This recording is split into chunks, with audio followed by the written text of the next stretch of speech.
Whoa, buddy. Put that thing back in its holster. We haven't gone anywhere. I don't understand. Check out the MichaelDukesShow.com for information on how to get access to the podcast. Welcome to the party, pal.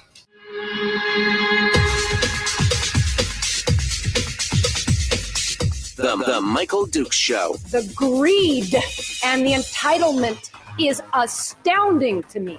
What more could you want from a low-budget radio program? This is a dumpster fire. That was just BS. It is time to get a new perspective. We know just what you need, and we've got just the cure. Open wide and prepare for a steaming hot cup of freedom. I just don't fathom it. The Michael Dukes Show, streaming live across the world. Live around the world on the interwebs at MichaelDukesShow.com and across the state of Alaska on this, your favorite radio station and or FM translator. Good morning, my friends, and welcome to the program. It is hour one of the Thursday edition of the Big Radio Show, and we are ready to go here. We've got a lot of things going on today. It's a busy day. It's a busy day. About 39 degrees here outside the old radio ranch here in Homer, 41 up in Soldotna, and no report yet from what's happening up in Fairbanks. In 41 in Wasilla, and no reports from Soldotna or Fairbanks yet. But we'll fill you in on that as we get things rocking and rolling. Big day today. We're going to be joined here in just a second by Michael Bowles, who's a candidate for the borough assembly up there in the MatSu's area. I know most of the rest of us are already done with the election season, but MatSu's is, of course, they changed their election cycle here recently, and so now their election day aligns with the state and the federal election day in November. So that's coming up here on November 4th. Early voting has started right now. We've got a final few things as we get close to it here, but we're going to talk with Michael and get a feel, put a finger on the pulse, so to speak, of what's happening in the MatSu's. 27 in Fairbanks, 31 in North Pole. So it's a little chill. I already packed my winter gloves and everything else, the things that I've been hiding for the last 6 months here in Homer. So I'll see you guys tomorrow. All right. Then in hour two, we're going to have a quick break there in the first segment, maybe a headline or two, and then we're going to jump into it with Congressman Nick Begich, who's been a very, very busy man, and we're going to be joined by him in the second segment, and we're going to have him for the last two segments of hour two, and we're gonna do it. Yes, Homer does have wimpy winters. Although the amount of snow, Jeannie, is the big thing. They're criticizing me in the chat room. That's fine. It's okay. I'm okay with being a wimp when it comes to winters. I moved down from Fairbanks because that last winter in Fairbanks nearly killed me. I'll be honest with you. 57 below or colder for more than 3 weeks at my house. In that final winter that we lived up there. I mean, that's just. I am not a masochist. All right. I just do not hurt me on that. So, all right. Well, let's get into it here. We got our guests waiting in the wings, and we don't want to hold up the parade, so to speak. Let's get things ready to rock and roll. Michael Bowles joins us this morning, our guest on the program, to talk about his election campaign and life in the MatSu's borough. Good morning, my friend. How are you doing this morning? Good morning. How you doing? You know, there's no snow yet, so I'm kind of happy about that. We've been talking on the program lately about how, I mean, I must have to have my Alaska card revoked because I'm just not as much of a fan of snow as I used to be. And I'm just happy that here we are just doing our thing, and it's all good. After that winter, after that winter 3 years ago, we had 10 feet of snow in our yard here. And, Yeah. you know, I'm 15 miles outside of Palmer down on the Kinnick River. And that was, I'm okay with a couple of years of warm winters after that. Yeah, no, I was in Wasilla. I lived out on KGB during that winter, and I literally was throwing snow off of my driveway up like 8 foot onto the lawn. That was nut-eared and squirrel poo. Nobody needs that. So it's all good. All right, Michael, you've been with us here in the past. You visited with us and shared your thoughts here in the past. So let's get into it and see where things are going. We're getting close to Election Day. Yes. We are 10, 12 days out right now. And so this is the home stretch. And we're ready to rock and roll. Tell us what in your, I guess, first give us a little bit of background again for folks who may have missed the first show, who you are, where you come from, and then we'll get into some details. Sure. Thank you. And thank you for having me on the show again. I really appreciate you having me on the show to get my name out there. So we actually are in election season right now. Early voting started on the 20th. So early voting goes through November 3rd. And then, of course, Election Day is November 4th. So if you don't want to stand in lines on November 4th and you're able to get out of work early or vote on lunch, I would highly recommend you do that. And just please get out and vote. The numbers at this last election for Palmer, Fairbanks, Wasilla, they were just terrible voter turnout. So please get out and vote. So yes, I'm Michael Bowles. I am the conservative Republican candidate for MatSu's District 1. My background, so I'm prior military. So I was a combat medic in the Army. Did a couple tours in Iraq, and the Army is what brought me up here to Alaska back in 2007. Met my wife in 2008, and as most stories go, she said, "If you marry me, you're staying in Alaska." And so I of course gladly agreed. Did a couple more tours, ended up Fort Bragg, North Carolina after here. And then I got out of the Army while stationed at Fort Bragg, and then we came home. And I've been with the state of Alaska since then in various roles, healthcare admin related. So my background's healthcare admin, but I'm a statutes and regulations nerd, at least according to my wife. I was with OSHA for quite a few years and practically memorized the 29 CFRs, 1910, 1926. It's what I'm good at.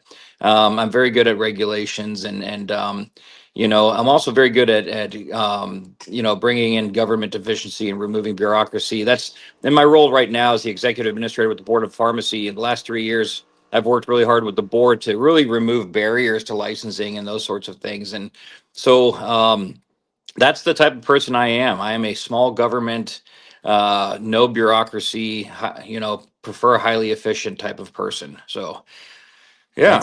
That's it. That's the kind of people that I'm looking for when I go to a ballot for sure. And you've been on the trail now for a while. Like I said, we're in the home stretch here. Yes, we're it's May.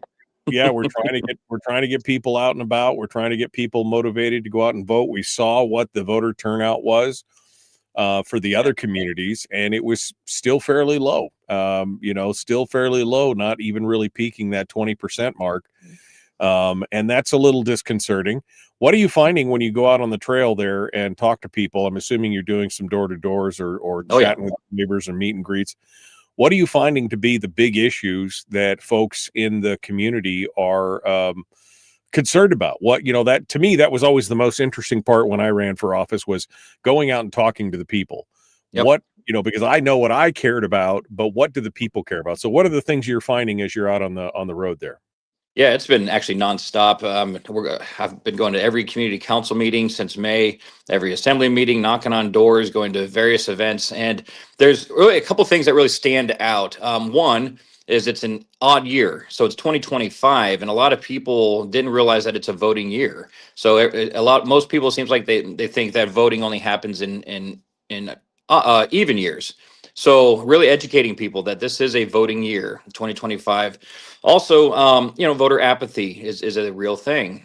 People have lost trust in the government and in government officials that they vote into office for various reasons. I don't want to speak for other people, but I think just people really want to see the people they vote into office do what they're going to say, what they're going to do. If they vote a conservative Republican like myself into office, they want to see me go in there and not vote to raise taxes.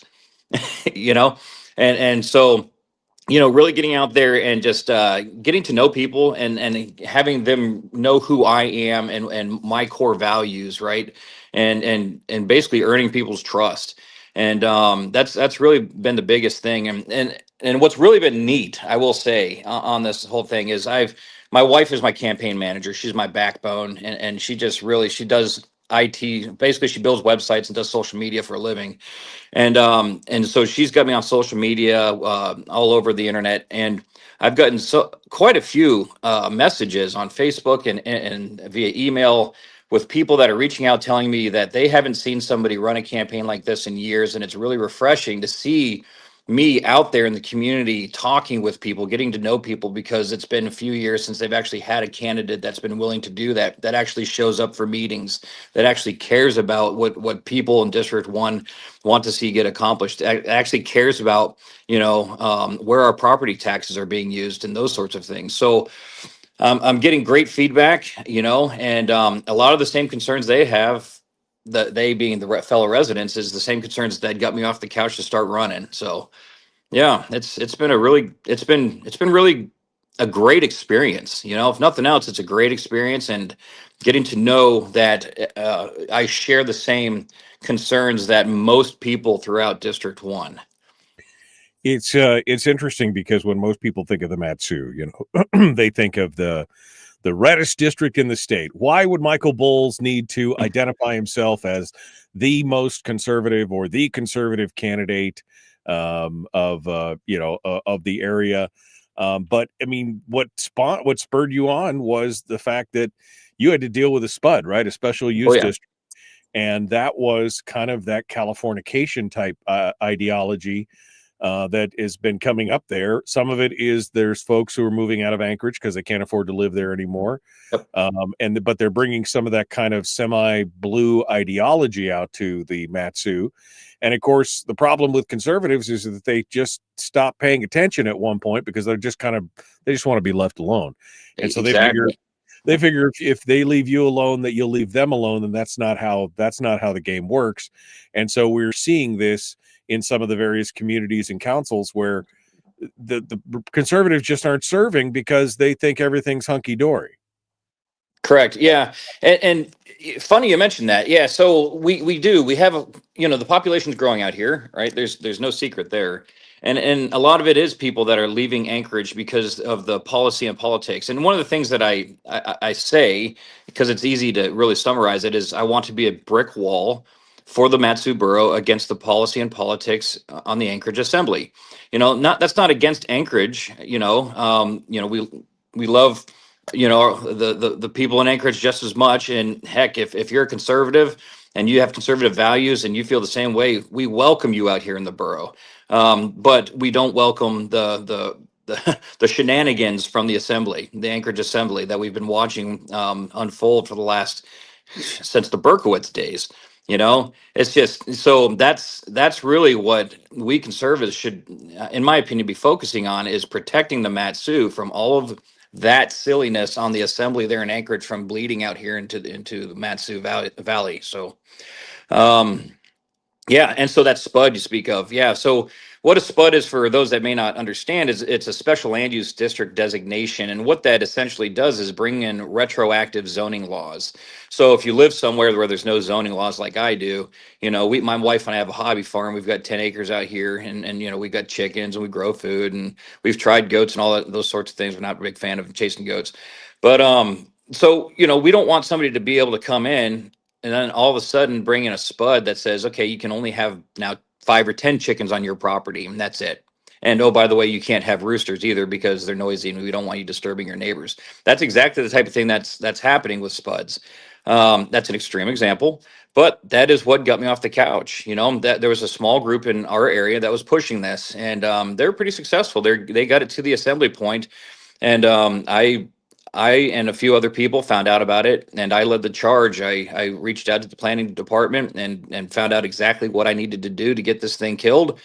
I wrote the resolution. I rallied the troops, and we had well over 100 people show up to that community council meeting to vote this thing down. So overwhelmingly majority came out and voted this thing down. So right. Yeah, I've never understood it, why people would flee an area, generally and usually based on the policies and politics of that area. We've seen this again. We call it the Californication of places, but they flee those areas because of the policies and everything else. But then when they get to the new area, they immediately want to try and change it back to the way it was where they were living before, which is an irony there for sure. See that happening down in cities like Austin, Texas. It's unfortunate. Austin, I remember, so I went to AIT in San Antonio back in 2001 and, went to Austin, and it was, it was pretty neat. It was a college town, country music, and my understanding now, we've got family friends who have family that live there, and they basically say it's just turning into another Seattle, the People's Republic of Seattle. And so it's unfortunate, and we're watching that unfold in Anchorage. And so, if you're somebody that doesn't like that Marxist ideology and you flee that Marxist ideology, leave it behind. Right. Right. Yeah. Yeah. You didn't like where you were. Don't try and bring it to where you're going. That's correct. Thing. Michael Bowles is our guest candidate for the MatSu's Borough Assembly in District 1. We're going to continue with him here in just a moment. Don't go anywhere. The Michael Duke Show, common sense, liberty-based, free-thinking radio. We'll return with more in a moment. Don't forget, Hour 2, Congressman Nick Begich will be joining us. We'll be back with more in just a moment.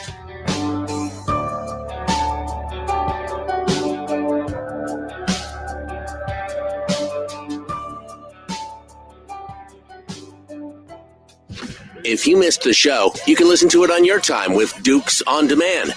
Oh, and it's free. Like America used to be. Streaming live every weekday morning on Facebook Live and MichaelDukesShow.com. Okay, Michael Bowles is our guest. Sorry, I got to do this real quick. And we're good. Okay. Well, Michael, yeah, I mean, that's I've never understood that, again, the Californication concept, because, again, you leave these areas because of higher taxes and all these restrictions and everything else, and then you get somewhere and you're like, well, this is not how it used to be where we were. We should make it like how it was. That's how you got there. Jeez, people. I mean, just wake up and smell the coffee. Yep, exactly. Yeah, I grew up in the Army, and just being in the Army, we were always stationed outside of a city, and so I've learned the feel of multiple cities throughout the United States, and, it never ceases to amaze me, the areas where there is a Democrat majority, right? Or there's a Democrat majority of people that are in office, and high taxes and those sorts of things, of how poor the living conditions are, and those two, they're absolute 100% correlation there. The areas where they're Republican led, cities, lower taxes, there's always a higher, a more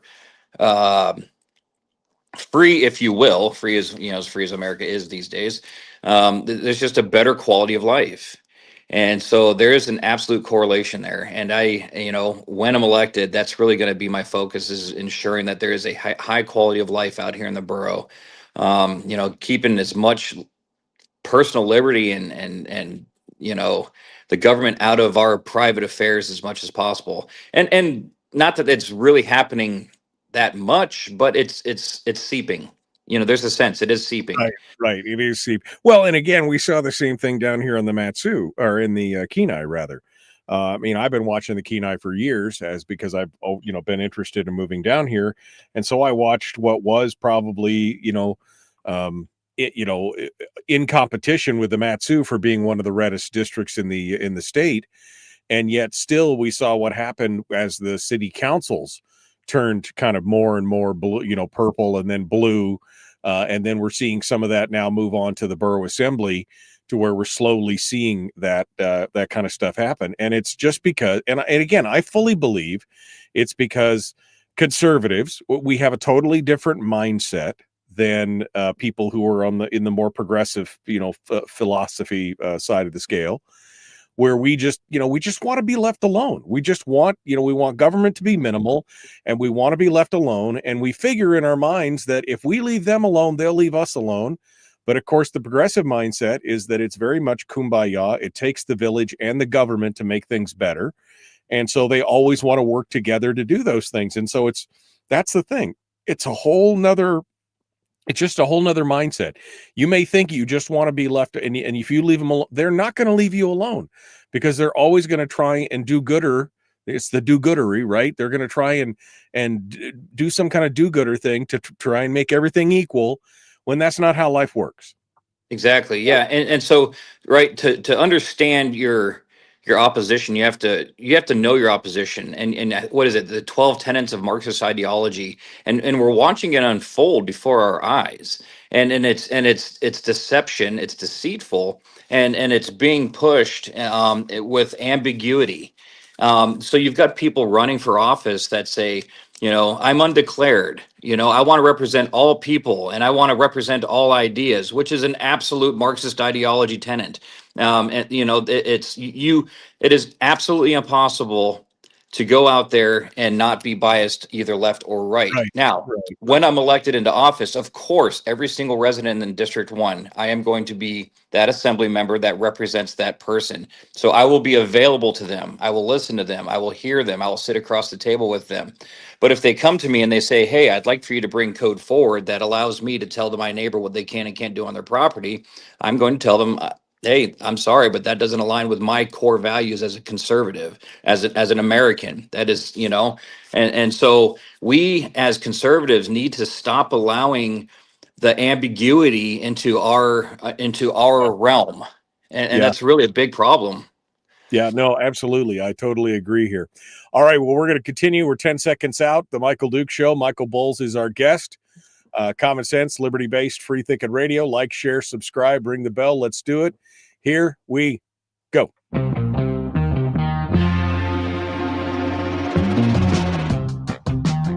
The Michael Duke Show. Seriously humorous with a pinch of intellect. Sorry. That is humorous. Here's Michael Dukes. We're continuing now. Michael Bowles is our guest. We were just dissecting part of the problem here. And again, it goes back to folks just not paying attention or not participating. And also folks who are more on the left side of the political spectrum have a tendency to, I think in their heart of hearts, maybe they think they're doing the right thing. And we were just talking about people who advertise themselves as undeclareds or independents who want to, represent everybody. And the problem is that they may be trying to, expand the tent, but their philosophies and their track records are not always the greatest. I mean, that's the thing. You can't just dress up a pig with lipstick and say it's beautiful. That's part of the problem here. The other part of the problem, and I agree with what some of the folks in the chat room are saying, is that the conservatives the conservatives, and I think the middle crowd, the folks who are maybe a little bit left, a little bit right, the moderates, they're so sick of all the back and forth that they're just not showing up. And then the conservatives, like I said, they just want to be left alone. So they figure if you leave them alone, that if they leave you alone, you'll leave them alone, and it's just not happening. So they're not getting out. So what are you doing to try and get people out there? Like you said, just pitiful. Some people didn't even know that there was an election this year. Yeah. Voter apathy is real. So I know for our campaign, we are really getting the get out the vote information out there now. And I know there's both MatSu's Republican Women's Clubs. So the MatSu's Republican Women's Club and also the Valley Republican Women of Alaska have been really hitting it hard on social media. I'm not sure what other kind of advertising they're doing, but they're getting the word out that there is an election this year. Early voting is now happening, and that we as conservatives need to go ahead and get off the couch and go vote. It's not a matter of, it's not that big of a deal. No, it is it's a huge deal. Local elections, who we elect into the local offices, really, I would almost argue that it's more important to vote at local elections if you're going to choose when to vote. Yeah. Vote at local elections, because that's what's going to affect your immediate life and potentially long term. Because if you don't vote and somebody you disagree with gets into office, next thing you know, you don't just pay property taxes. Now you have 5 other taxes because they wanted to do whatever that side of the aisle does with our money. So I would just. Voting as an American, voting really is one of the most important things you can do. And it only takes really about 30 minutes to drive to the polls, I vote at the Butte Elementary School. It's a 10-minute drive. Usually there's no line. I walk in, cast my vote. I'm done in less than 30 minutes. It's that easy. So Yeah, or you do it like I do and just turn it into an evening out with my wife to go have dinner. So we stop on yeah, the way to get dinner and do a vote and then go have a quick bite to eat. yep. What are the biggest issues you think, Michael, that are what are the biggest issues that you think are facing the MatSu borough now, where it sits at the moment, where it's going? Like I said, this kind of thing, where it sounds like that, that there's kind of more of this bluification of Mhm. of the area. What are the biggest issues that are going to be facing the MatSu here the next 3 to 5 years, so to speak?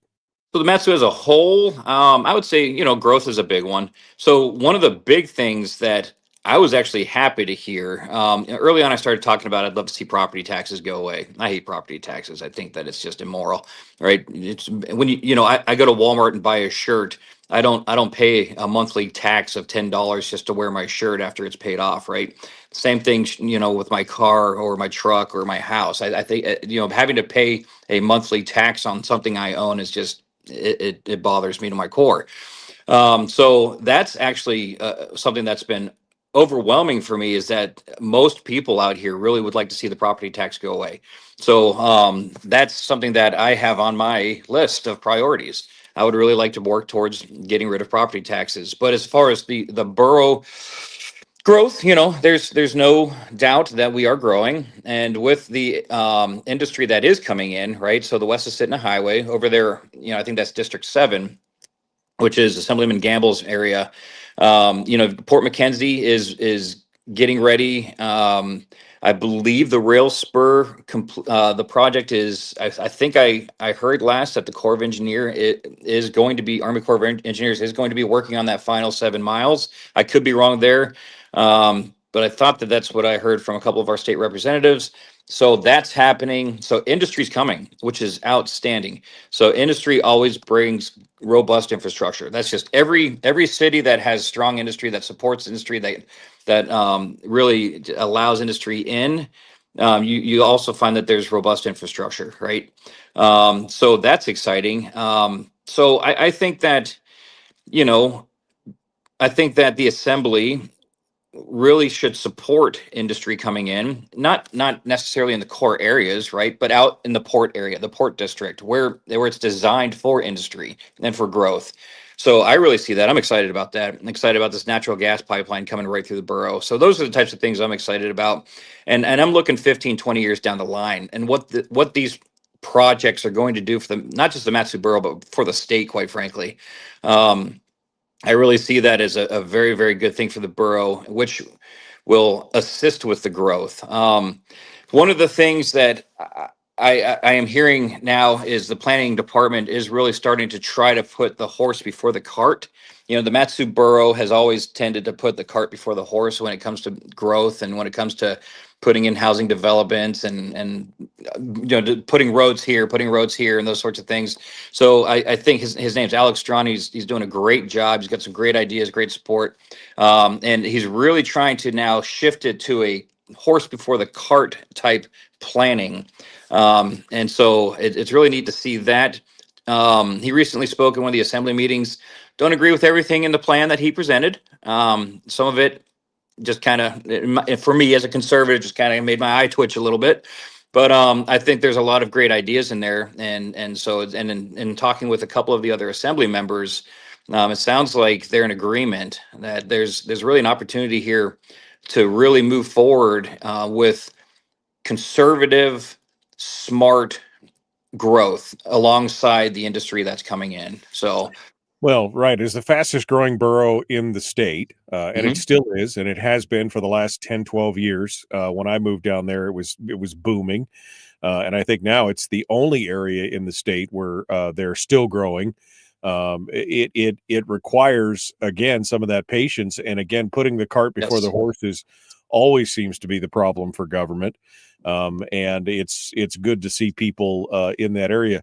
If if you're elected, what are your priorities going to be? Give me a couple top three so to speak, priorities as you dive into this? And what do you hope to accomplish? What do you hope your, I mean, legacy? Everybody hates that word, but what would what would you want to look back and say, okay, this is what I did. This is what what I fought for. What are the big three things that you think you're going to try and tackle down on? So, yep. So my top priority is absolutely protecting personal liberty and private property and private property rights. There's this seat that I'm running for has been controlled by the left for the last 25 years. It's been blue for 25 years. So when I do flip it red, with the support of all of the conservatives, I've had so much support. I cannot say how much support. I mean, it's just I'm just really thankful to everybody, if you're listening, that has supported me in this campaign. So when we do flip the seat red, I will protect private property rights. I will come against any code that really allows neighbors to weaponize the government to basically come against other neighbors and tell them what they can and can't do on their own private property. Now, there are infringements, right? There's code in place that addresses infringements such as nuisance code, noise code, things like that. And there's some common sense things that we probably should think about as far as, production that allows pollution in the air with homes that are in the surrounding area. Those are things that are just kind of no nonsense, right? Common sense type issues. I'm talking about when a neighborhood decides that they don't want somebody to subdivide their own property that they inherited, and then they try to use the government to tell that person that they can't make a profit on their own property or build more houses. That's just, in my opinion, an infringement. And of course, personal liberty. So that's a big priority for me, and I would love to see property taxes go away. I've got some ideas. I just if we can shift away from property taxes and to a different type of tax structure, that would I would walk away. Let's say I get reelected. Let's say I get reelected. I think it'll end up being 9 years. If I can walk away after 9 years and look back and there's no property taxes, there's great planning that doesn't infringe happening. There's growth. It's supported by the borough. It's not infringed upon by the borough. And then just robust infrastructure. So and debt. I can't stand millions and millions of dollars in debt. We've got something like $26 million of debt. I would love to see that debt go away. So, Yeah. Yep, those are my priorities. And of course, I think you and I talked about it before, is that if we can't eliminate the property taxes, I know Chris Story has been working with his legislator, with Sarah Vance and others down here on the fair property tax idea, which is the Prop 13 idea, where you buy a house and your tax rate's locked in at the purchase price. So we would hope that you could help, foster or champion something like that as well throughout the state. But I'm with you. I mean, property taxes are immoral. You should not be taxed on a piece of property that you own free and clear. Yep. Maybe you could incentivize people. Maybe you could incentivize people to say, while you owe money on it, you have to pay taxes. But once it's paid off, you don't owe any taxes anymore. You've paid your dues. And maybe that would, again, incentivize people to get debt free and to be able to do those things. That would be a good thing. I'm all full of these ideas. I love it. One other interesting. Oh, sorry. Go ahead. I was going to say one other interesting idea is it's called an LVT, or a land value tax, right? So looking at the property tax, if you get your assessment, the land is assessed and the structures are assessed, and they're assessed separately, and then that combined total is what your mill rate comes against. So there's an idea, and I kind of like the idea, but it still would mean that there's a property tax, but basically removing any assessment for structures on your property and only have a land value tax. So if you own 1 acre and that value is, let's say, $30,000 to $60,000, that's what you're taxed on, and whatever you paid for that 1 acre. So if you bought an acre for 15 grand 30 years ago, that's what you're taxed on. You're not taxed on anything else. And if you just bought, like myself, we just bought 5 more acres, adjoining a lot to our property, whatever I paid for that, that's what I'm taxed on. I'm not taxed on in 3 years when the borough decides that it's 5 times worth what it is now. And then that, of course, removes the building as well. So, it's real easy for somebody to go on Zillow and say, well, it looks like Zillow is saying your house is now worth $475,000, even though you paid 250 grand 15 years ago. Right. And so that I'm open to that idea. I think that that's better. Yeah. That's Yeah. better than what we're doing right now. Well, let's face it, that's a tax on unrealized gains. If you pay 250 for a house and it's doubled in 10 years Mm-hmm. and they say it's worth 500,000, they're essentially taxing you on unrealized gains because you'll never see those gains. And in fact, over the course of 20 or 30 years, all those gains will be eaten up by the property taxes that you paid. Yep. Right? I mean, it makes no sense. It makes no sense at all. All right, Michael Bowles is our guest candidate for the MatSu's Borough Assembly. We're going to continue with him here in just a moment. Don't go anywhere. The Michael Duke Show, common sense, liberty-based, free-thinking radio. Nick Begich is coming up in hour 2. Oh, quick reminder, because I'm going to be in Fairbanks this weekend, I will be traveling back on Monday. I'll be actually in the air during the show, and so we won't be on the air on Monday, but you'll have alternate programming. I'm just reminding you now. We will see you guys on the other side. Don't go anywhere. The Michael Duke Show, common sense, liberty-based, free-thinking radio.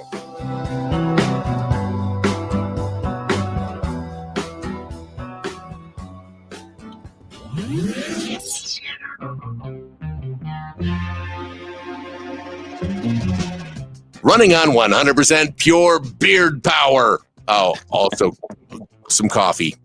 We dip our beard in coffee. Nice beard. The Michael Duke Show.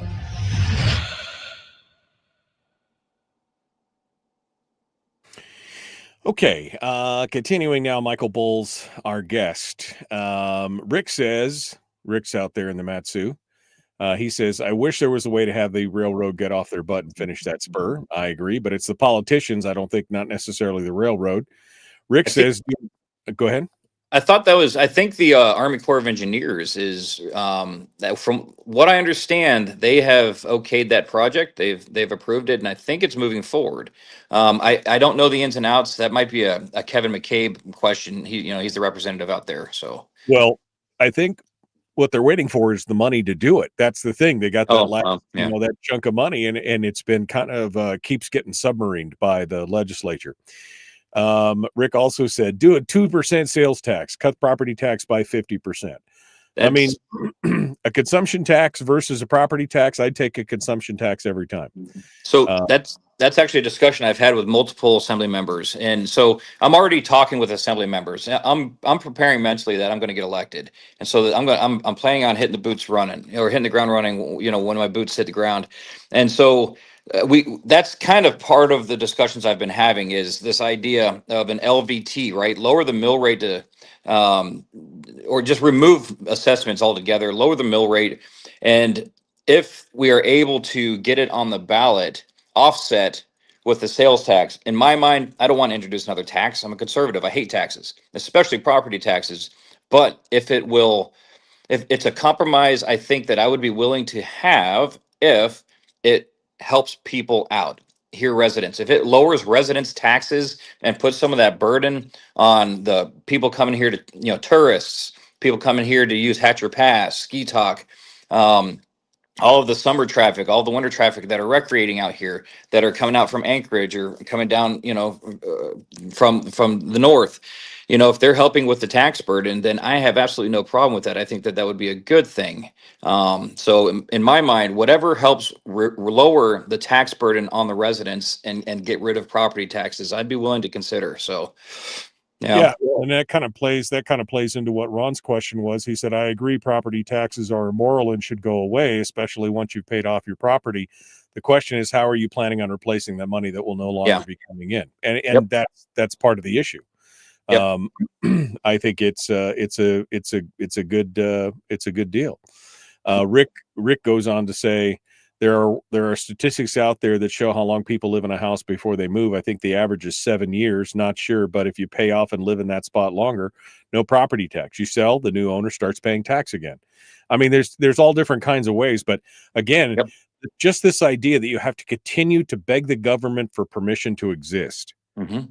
That's what bugs me more than anything else out there, for sure. Well, and to use the Walmart example again, Wasilla, they are $60 million in the black. And basically the sales tax of Walmart is what did it for them. So there's a person that goes to our church that was on the city council when they went from having a large debt to paying off that debt and then going into the black. And I've talked with the current city council member about how they sustain that. And it is a sales tax. It is. And of course, when they have a project like the Menard Center, so they increased the sales tax for a period of time, but had a sunset clause to when the Menard Center was complete, that went back down to, I think it's Right. 3% or whatever Well, it is. 1.5%, and it went away. That was the thing. Went That away. Okay. Yep. portion of the tax went away.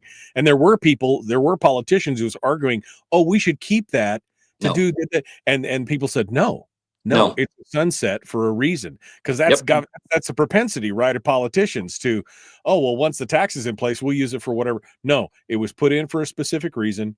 It went away. It did what it needed to do, and it went away. That is exactly what happened when the 7 cents excise tax was proposed, right? And Mike Brown, he's a great manager, and he's just trying to pay off debt. He's trying to figure out ways to pay off debt, right?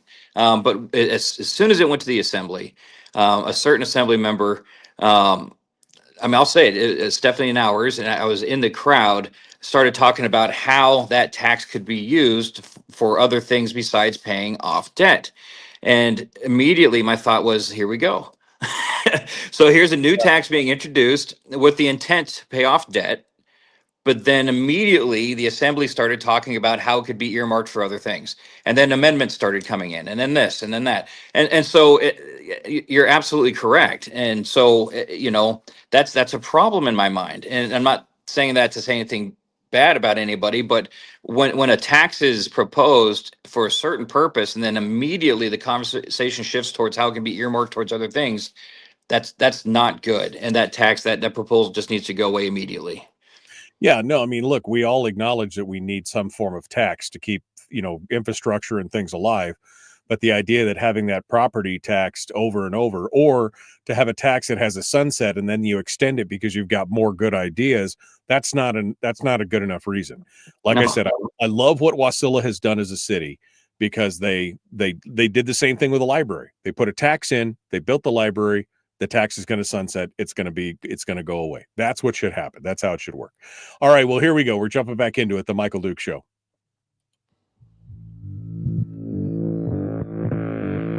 Public enema number one. Oh, wait, sorry. Public enemy number one, which makes more sense. On the other hand, he's a little bit of a pain in the Michael Duke Show. Yeah, pain in the something. Anyway, welcome back to the program. Michael. For myself. Yeah, you probably heard that too before. We were just talking, what we should be doing. If it was me, I would love every city in the state of Alaska, and every borough, quite honestly, to follow the example of Wasilla. We were just talking about the city of Wasilla. And the city of Wasilla, it has a sales tax, and I know that rankles some people. But the thing is that they have excruciatingly low property taxes. And when they do put a special tax in, or like, for example, when they built the Menard Sports Center, they put on a tax into the rolls, and they put a sunset clause in it. And they said, this is how much it's going to cost. This is how much revenue we're going to raise. So we're going to sunset it on this date. And they did it. They built the Menard Sports Center. It's all paid for. They don't need anything else. Ironically, when the thing was about to sunset, there were politicians, including the mayor, who was saying, oh, we could really use a new police station, and we could really use this, and so we could keep that tax going. And the people said no.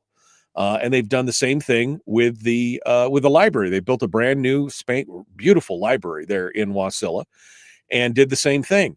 And that's because that community has decided that they're going to tax themselves through their sales tax, and that they're going to use a proportional tax, and it's going to go away when they don't need it.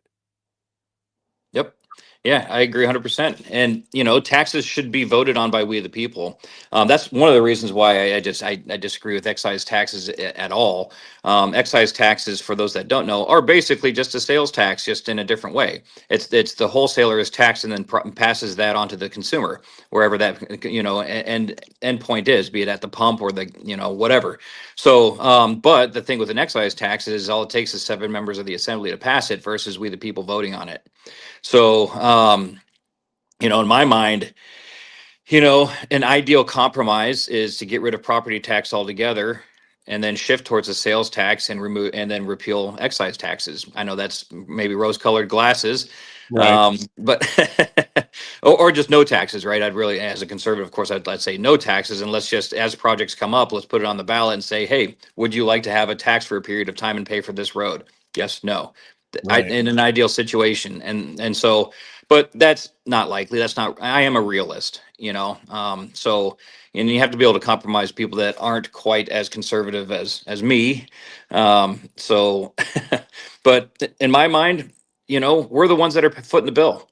So Right. we should have a say so. We vote. We're a constitutional republic. We vote people into office to create policy and to create code, right, for public safety, public health, and to regulate commerce, those sorts of things. But when it comes to taxation, I really feel like all taxes should be on the ballot, and we the people should have veto rights on taxes. No, I mean, I agree with that. I think that's it. If somebody's asking about the taxpayer bill of rights, like they have in Colorado for MatSu. And I mean, I think that makes sense. And one of the reasons why you're talking about this, of course, is because one of the ballot propositions that's on the ballot is that 7 cents excise tax, and it's an advisory vote. But at the same time, if the population comes out overwhelmingly against, I can't see how the borough assembly in good conscience could vote something like that in. But that's how we see it. They want an advisory vote on this. I mean, I think, quite honestly, I looked through all the initiatives that are in all the ballot initiatives in the borough, MatSu borough, and I'd vote against every one of them right now. Even that there's annexations for Meadow Lake, there's 2 annexations and some other things.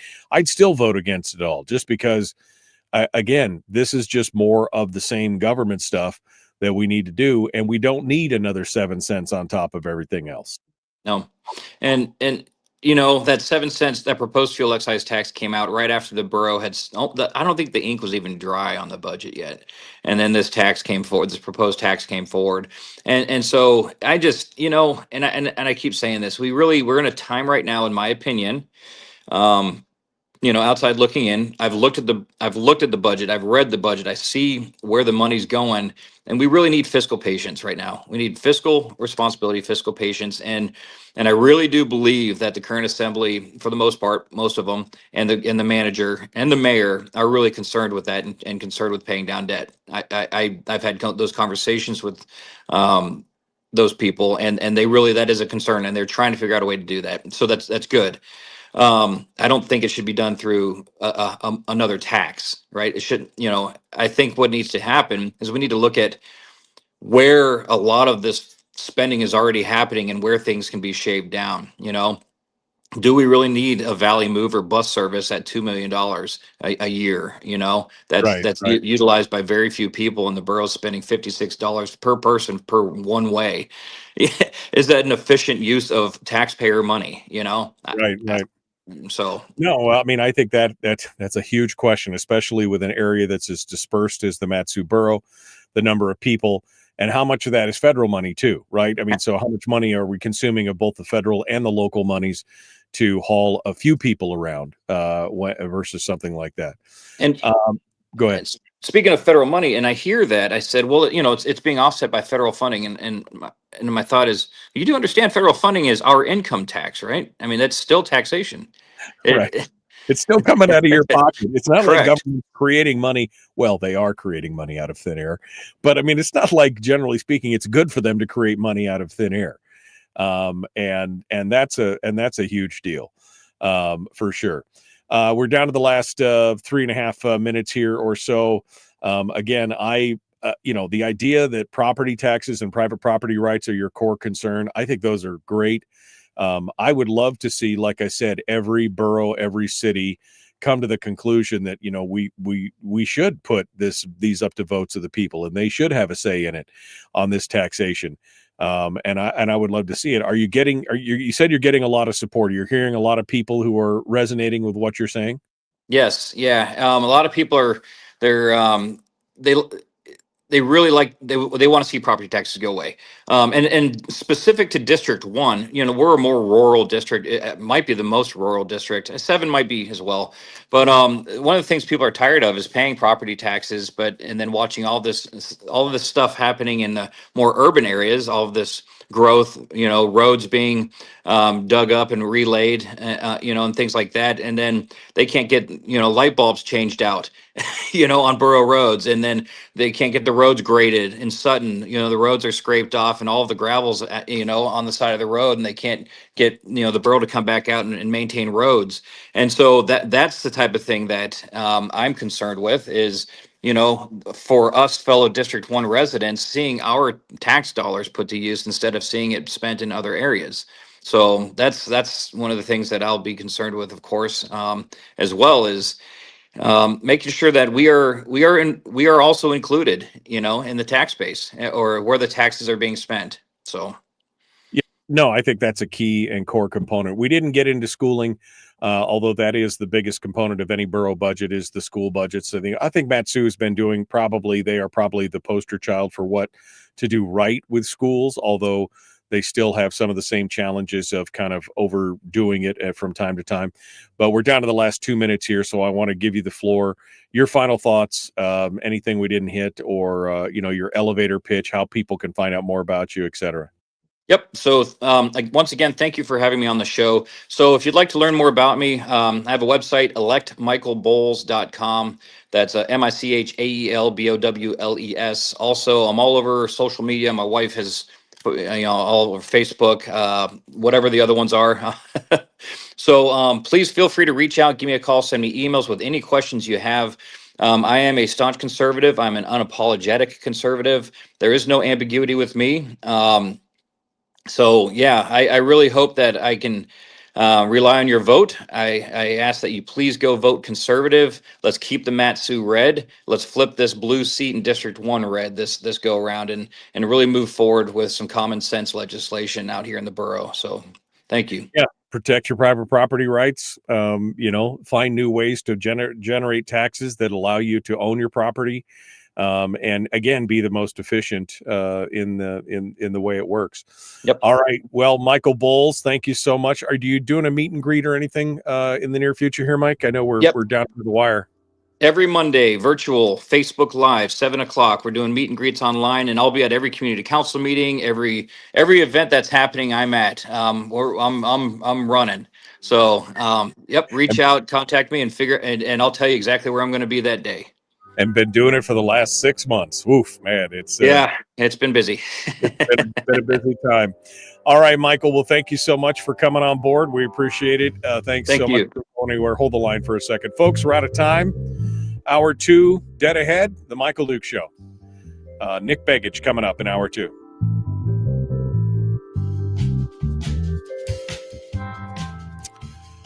No, I mean, I think I wanted to give you one final bite at the apple here. But I mean, again, this whole thing with the buses, we just had this conversation down in Homer because there's somebody was like, well, we need buses. And I was like, do you have any idea how much buses cost for a community this? I mean, it's just an impossibility. And even the liberal members of the assembly acknowledge that it's an impossibility to pay for something like that. And I've often wondered, with the people mover and all that kind of stuff, the MatSu, the transit thing, how can you justify some of those things? There's some ways to clean up some of this mess. Well, anything the government does is going to be twice as expensive as if it's done by private industry. When it was the Valley Mover owned by, I believe it was Twos, it was efficient and it ran well. And then when he decided to sell, I think it was 2018, it was picked up by the MatSu Health Foundation and offset with federal funding. And that's where we saw the decline. And I'm sure COVID didn't help, right? People weren't sitting on buses side by side because for whatever reason. Won't go there. We got through it. Got through that nonsense. But so, we saw the decline in the Valley Mover starting around 2020, but I see it as, the government isn't a business, but the budget isn't ran it's very similar to how you would run a budget for a business. And if you have a failed business model, or a business, or a part of your business is not bringing in revenue, it's time to go ahead and trim the fat and get rid of that and put your efforts towards something else. And government does need to bring in revenue somehow. And if you're providing a service that doesn't bring revenue, it's probably time to get rid of that service. Or unless it's highly offset by another service, which this Valley Mover is not. Yeah, no, I mean, that's just one example. It's just one example. And like I said, if we could all just get to the point to where we were paying attention to it and doing it the way that Wasil is doing it, I think we could find some real affordability there. Is there anything we didn't hit this morning, Michael, that you would like to punch down on real quick? We got about 2.5, 3 minutes. I want to give you the final bite at the apple, so to speak, here.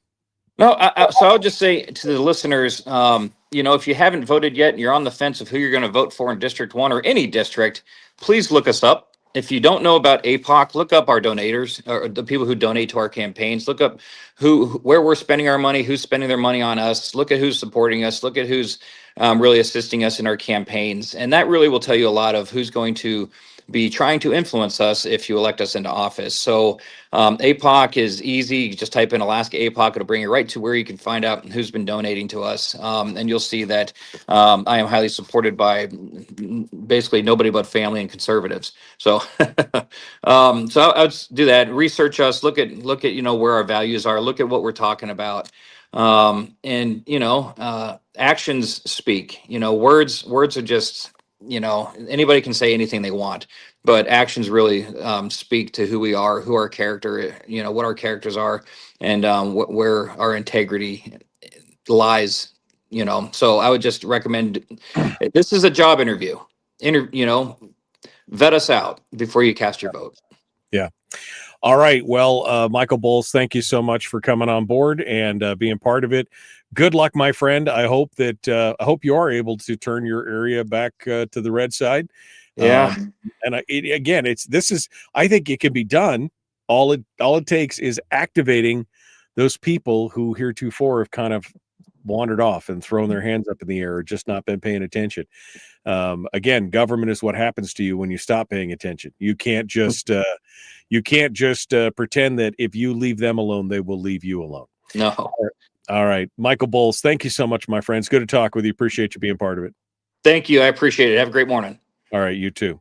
Michael Bowles, candidate for the Borough Assembly there in the MatSu's for District 1. Let's hope that he is successful in this next running here. All right. Let's see. I support Michael Bowles for District 1. Check me out on APOC, says David. Great. Yeah. MatSu's, look at what happened to Palmer in the mayoral race. Yeah. That's some crazy stuff. Palmer's always been pretty blue, but that's where you need to do. That's what you need to do. Be vocal, vote local, I think is what you meant there, not note local, but I agree with that. Brian says, thanks, Michael. He's definitely putting in the work. And Brian had said something earlier about, he's hearing a lot about Michael out there in the community. So I'm glad that it's good stuff. All right. I'm seeing if there's anything else that I missed here on the way out the door. Yeah, the shirt tax. I love that. That example of where you to go buy a shirt at Walmart and then you got to pay $1 a month every month to wear the shirt. That's exactly what we're doing. And when you break it down like that, people are like, well, that makes no sense. I know it doesn't. And that's why we should be outraged by it. It's going to be good. All right. Nick Begich is going to be joining us at 25 after the hour. He's going to be with us for the final two segments of the show. I've got a couple things to talk about here going into hour two. And then that's it. All right, my friends, don't go anywhere. Back with more. The Michael Duke Show, common sense, liberty-based, free thinking radio. We will return right after this. Don't go anywhere.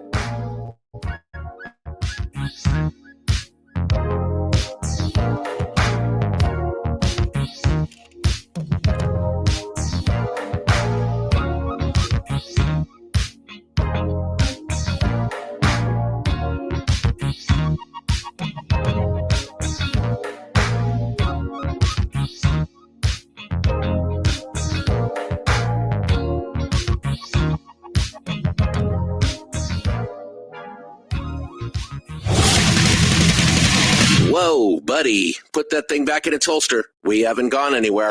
I don't understand. Check out the MichaelDukesShow.com for information on how to get access to the podcast. Welcome to the party, pal.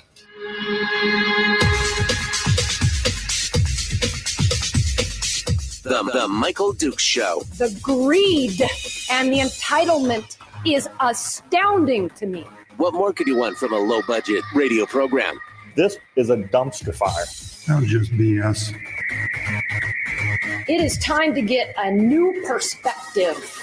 We know just what you need, and we've got just the cure. Open wide and prepare for a steaming hot cup of freedom. I just don't fathom it. The Michael Dukes Show, streaming live across the world. Live around the world on the internet, MichaelDukesShow.com, and across the state of Alaska on this, your favorite radio station and or FM translator. Hello, my friends.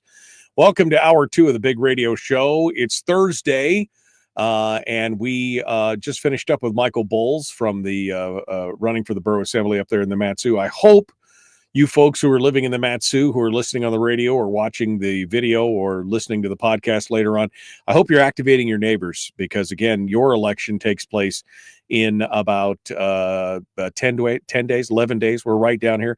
And, of course, early voting is open right now. So, and then next year, the Kenai is going to be in the same boat as you are because we just voted to change our election date to align with the state date. And I'm hoping Fairbanks does. And that will leave the Anchorage and Juneau on their own little clocks out there. But maybe one day we can all get aligned to one day to vote. So we all know that that's the day. That would be an interesting take. All right. If you're just joining us, coming up in this hour at about 25 after is going to be Congressman Nick Begich. He'll be joining us. We haven't had a chance to talk to Nick since right after the first of the year, because I think he had been in office about a month and a half, maybe, when we got a chance to talk to him. And now we're getting a chance to chat with him again here for a couple segments at the end of the show. We'll talk with him about his work so far. We'll talk about the shutdown and more. That's going to be coming up here in a few minutes. Then we're going to be and tomorrow's Firearms Friday. Now, I'm going to be in Fairbanks this weekend for the Go Winter Expo that's going on out there at the Carlson Center. And that means it used to be that I'd go up for the Go Winter Expo and the outdoor show and work on the gun show up there and do all that. Used to be that I could just do it, Friday and Monday. Nothing would change because I could just drive home. Even when I lived in Wasilla, I'd bomb home, 5 hours, get home 10, 11 o'clock at night, get up the next morning and do the show. Little further away in Homer, it turns out. So I actually am going to be in the air on Monday during showtime. And so we're going to be have alternate programming on Monday for both. I can't be in two places at once. And they don't like me to spread all my gear out inside the airplane, it turns out. I don't know why, but it's just one of those things. So Monday, we will have alternate programming, and then we will be back on Tuesday morning. So just FYI, if you tune in, and I don't want to get a bunch of emails and text messages about how I'm not on the air. It's because I know I won't get your text messages anyway because I'll be in the air. All right. So that's coming up here in the future. I was having this conversation last night with my wife and my daughter, one of my daughters, about all the madness and craziness that's going on in Anchorage. My daughter helps me collate and compile the news every day for the radio stations. And so we were talking about some of the crazy stories that are going on and the crime stuff that's happening in Anchorage. We've kind of hit on that this week, but when you've had over the last 10 days, you've had 4 people be killed over the last 10 days in Anchorage alone. And there's something that's got to be the canary in the coal mine, right? That's got to be the canary in the coal mine for something is just flat out not right for what's going on down in Anchorage. We're not seeing the same spike in crime across the rest of the state. Maybe it's just because they're all focused in the urban area or whatever, but there's some craziness going on. And then I was watching a news story about folks who were being flown in and from the villages on the western coast. And Lauren, I forgot Lauren's last name. She works for KTUU. She's one of their reporters there. She does a great job. She was on the street talking to some folks who were in from one of the western villages. I can't remember which one. And they were talking about, they were concerned. They were about to send their son back out to the village because they were worried for his safety. They said there's just some crazy stuff that happens in Anchorage.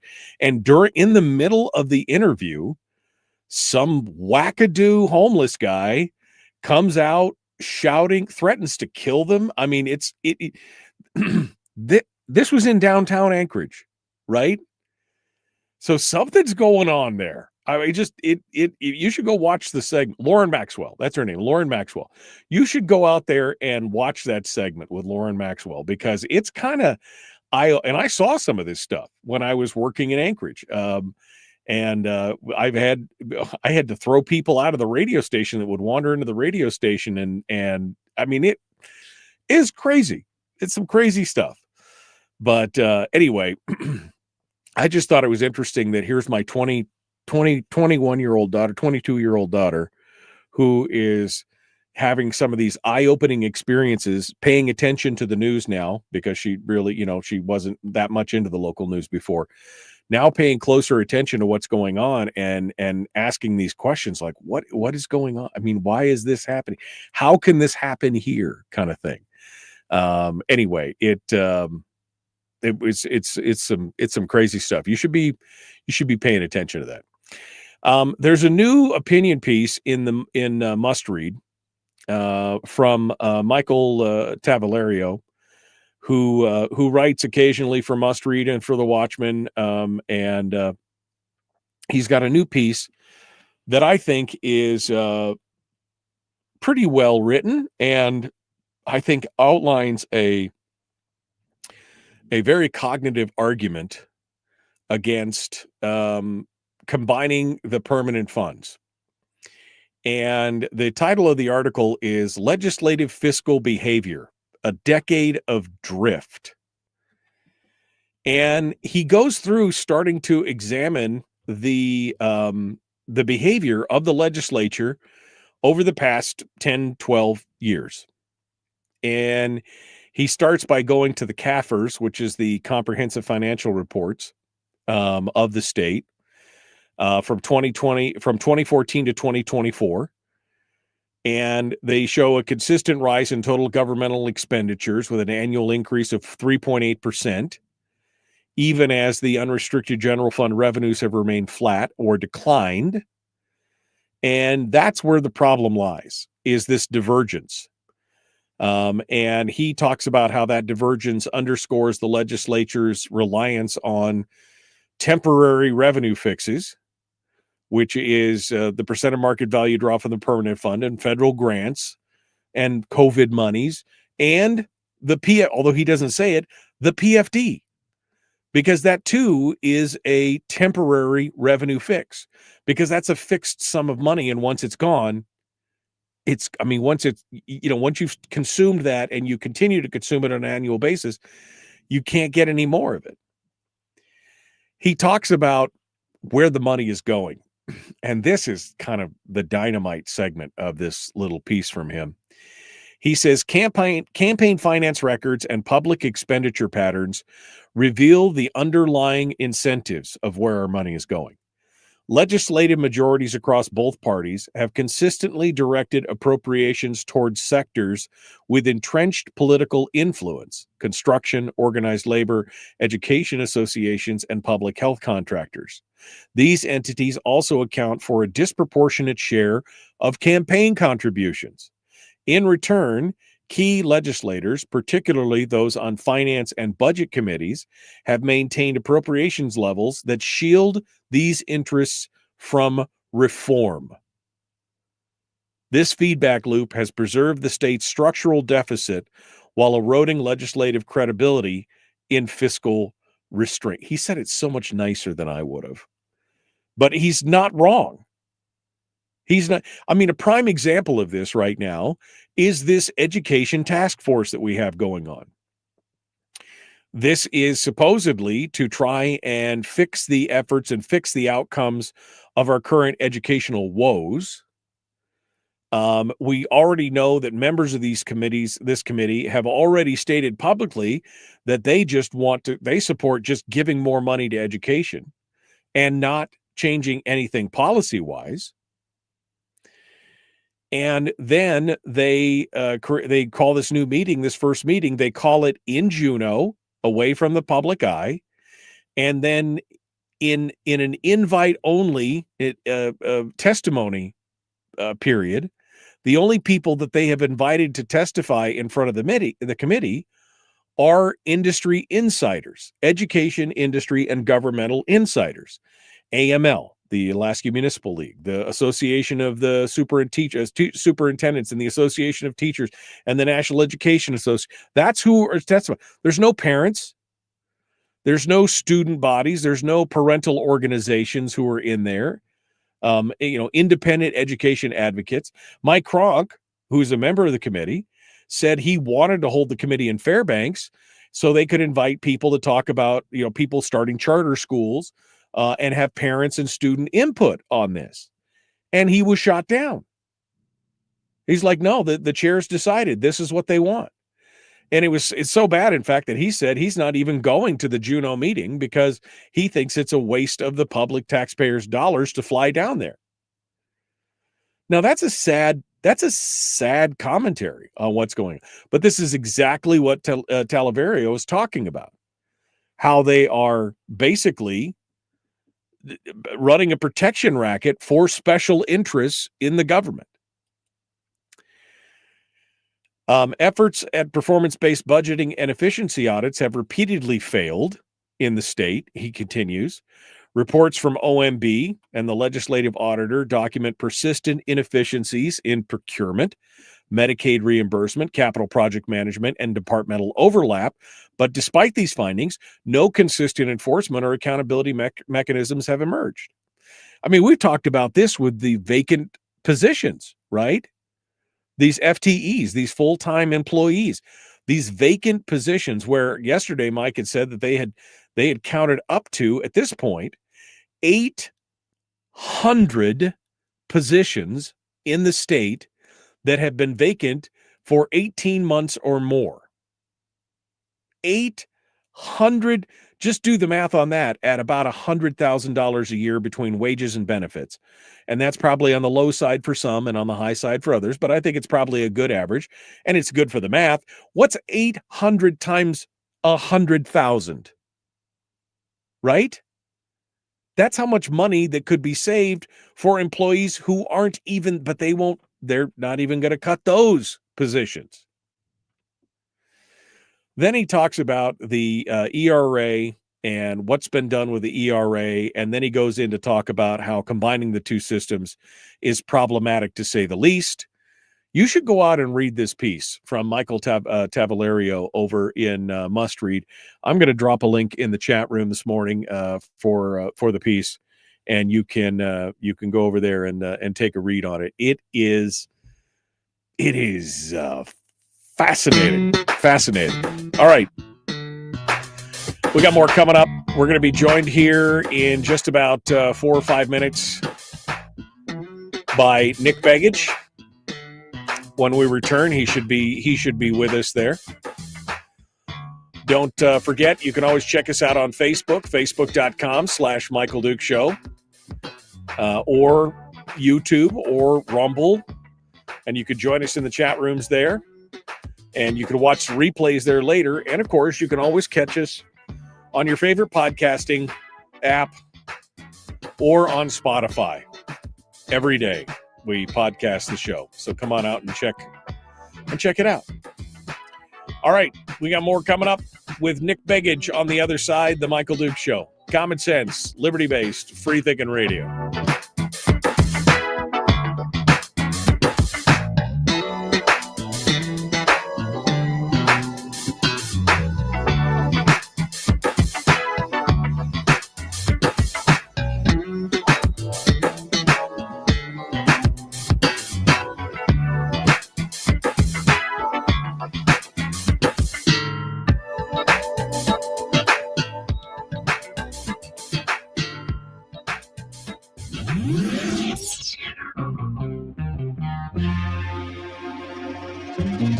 Listened to by more staffers in Juneau than any other show because their bosses told them to. And after what they just heard, oh man, they're going to be pissed. You're a bad, bad man. The Michael Duke Show.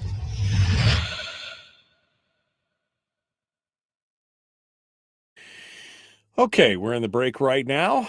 Let me go back and catch some of the stuff that and see what is going on.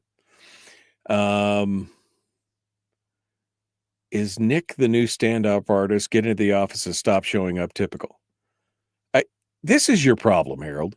You're so busy working up your next brilliant repose on the thing that you don't bother to listen. I've said it half a dozen times in the last half hour. He's going to be on it 25 minutes after the hour.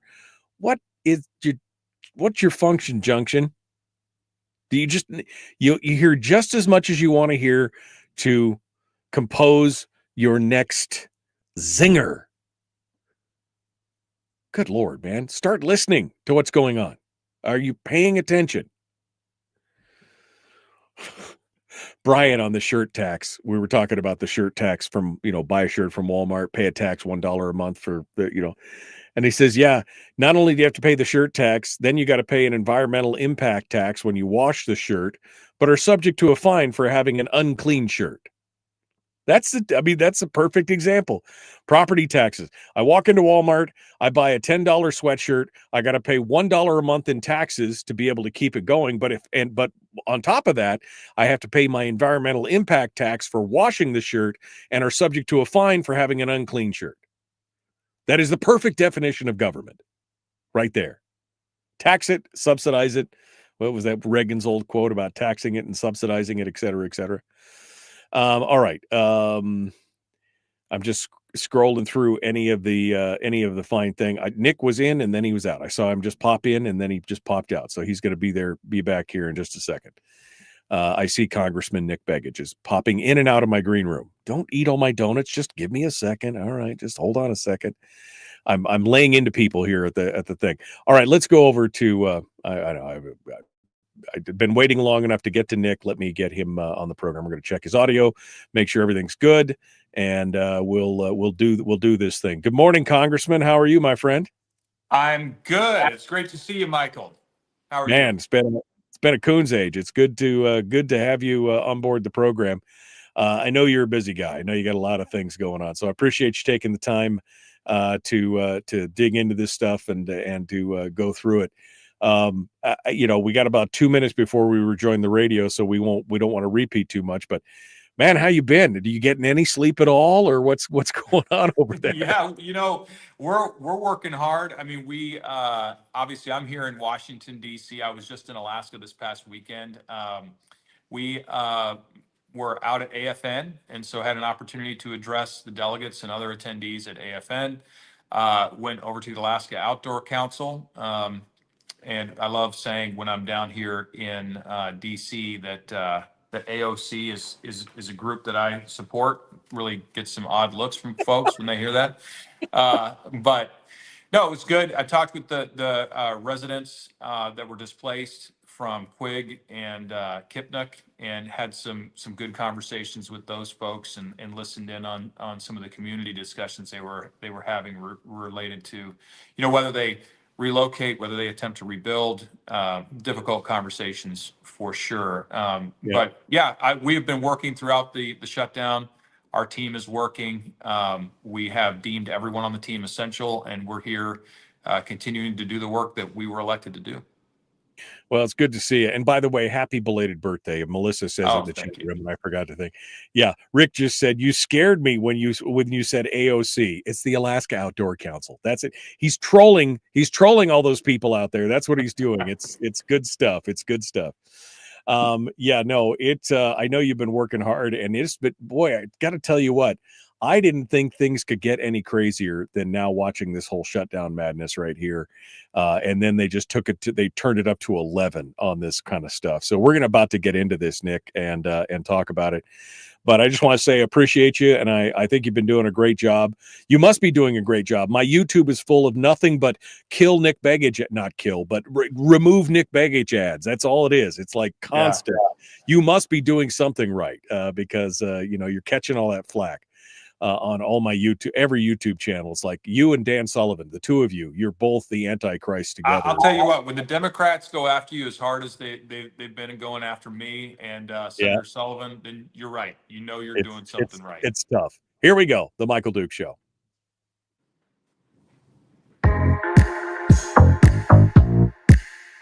The Michael Duke Show. Not your daddy. Wait, sorry. Not your daddy? Ooh, not your daddy's talk radio. Whew. I was scared for a second. Thought we were going down. Here's Michael Dukes and the show. Okay, my friends, welcome back. Thursday edition of the show. We're picking it up right now with Congressman for all Alaska, the Congressman Nick Begich. He joins us. It's been a hot minute since we've had a chance to talk to Nick, but he is a super busy guy. And we're just appreciative of the time that he can spend chatting with us real quick. Congressman, great to see you, my friend. Great to be back, Michael. Good to see you as well. So, Nick, there's so much that's happened since you've taken office. I mean, we've only got 32 minutes here before we got to go pull the plug on this. So we don't have a lot of time, but, and before we get to I want to get to the shutdown, and I want to focus on that quite a bit here, but can you give me a highlights reel of all the things that you feel like you've done some great stuff on? Hit me with some highlights. Yeah. Of the things you're most proud of over the last, 10 months here in office. Well, absolutely. And let me tell you just kind of how this unfolded. So I came down for freshman orientation, and they had not yet called the race in our favor. And so I was here. People are asking, well, are you going to win? I said, I feel confident we're going to win. But here I am. I'm in D.C., and I'm meeting with other freshmen. I'm meeting with House leadership, and I meet Steve Scalise. And for those who don't know, Steve Scalise is the House Majority Leader. And a notable conservative. But I meet with Steve Scalise, and I said, there's some real opportunities, I think, for the Republican conference and for the state of Alaska in the budget reconciliation bill. And he said, don't worry, Nick, we've been working on this since May, and ANWR is a priority for us. And I said, respectfully, sir, there's a lot more to Alaska than ANWR. There's a lot of opportunities in my state, and I'd like to talk with you about some of the additional opportunities in Alaska. And he said, well, that's great. Why don't you sit down with our policy team? And so myself and my team went around, and we went to the folks who'd been attached to Alaskan issues for many, many years. And we said, what's on your wish list? Here's what's on our wish list. And so we combined sort of the best ideas from the best people that we could find. And we went to the majority leader's policy team. We walked through those issues as freshman orientation wrapped up. This is before I even swore into office. And from day one, from the moment that I swore in until the budget reconciliation bill passed, we worked those Alaska issues hard. I'm on the House Natural Resources Committee, and I was proud to be able to get what we called the Alaska title through. So what is all that? Well, it allows us to lease in Anwar and in the NPRA and the Cook Inlet, about 30 million acres of land in Alaska for oil and gas lease sales. And to put that in perspective, that's more land than we have leased since statehood, mandated for leases over the next 10 years. In addition to that, and this is maybe even bigger, for those leases, for those new leases, the state of Alaska, it was 90% in the House. It became 70% in the Senate, but it's a 40% increase in the amount of money coming to the state of Alaska from the federal government. And it's more of a share of federal royalties than the state has ever received since statehood.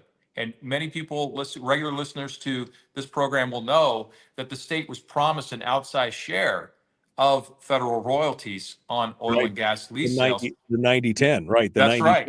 Yeah, that's right. So we went to bat. I called all of leadership. I called leadership within the committee and received their buy-in to get that out of the House. It was the first time we've ever been able to do that. So that to me is the thing that I'm most proud of. We've been able to pass a number of other bills. I have actually passed 5 bills out of the United States House already, and we're about to have our third piece of legislation signed into law, which will put us number 1 for all House and Senate members for most legislation passed so far in the 119th Congress. So we are doing a lot of work. Our team is working all the time. We have a number of bills that we think have a great opportunity to be passed into law that are Alaska specific. A lot of them deal with Alaska lands. A lot of them deal with Alaska resources. But we are making a lot of progress. And we said it last year before I came into office. We said, look, this will be the window for Alaska. And I think that has proven to be true. It's never been a better time to be an Alaskan than it is today. There's so much opportunity, and it's because the House, the Senate, and the presidency are aligned to the benefit of Alaska. It has been refreshing to see how much the president has been supportive of expanding opportunities in Alaska. And in fact, there was a news story this morning. The first sales, the first leases are going up on that, on a lot of the stuff that you were just talking about. And so it's good to see that there's a lot of great opportunity down there. What have been some of the biggest challenges, Nick, before we get into the shutdown? What are some of the biggest challenges that you face down there, and things that you're looking to try and overcome? You know, so some of the biggest challenges, we've done a great job sticking together in the House as a Republican conference, recognizing that we're not all going to get everything that we want, every day that we step up to the table, but we're working well as a team. This is the thinnest majority in U.S. House history, and yet the Republican conference has been able to stick together on all the big pieces of legislation that matter.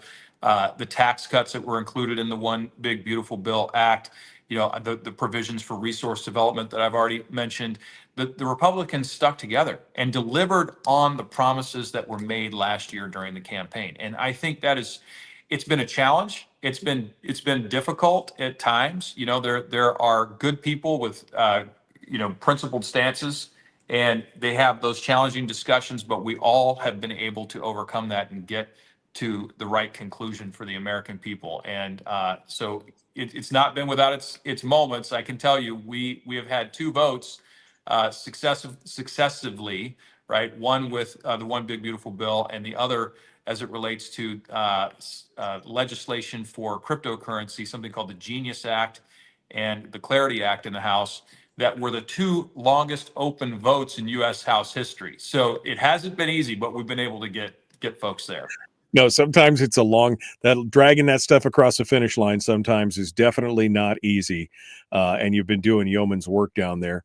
Let's see here. I got just a minute, one more minute.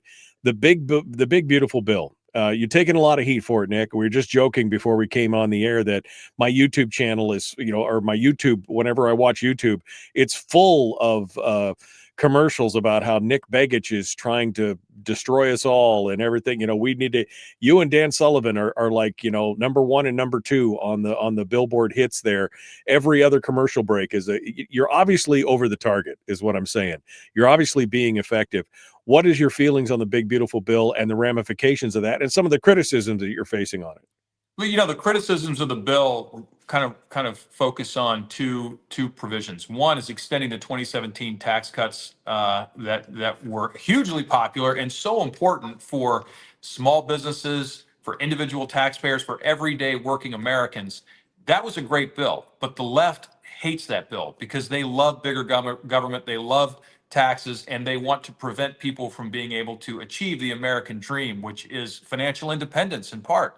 And so the left hates that bill, but we extended those tax cuts and we put more money in people's pockets by extending those tax cuts and enhancing them, frankly, with no tax on tips, no tax on overtime, the biggest tax cut in American history for seniors, right? All those things we talked about in the campaign, we delivered on them in this bill.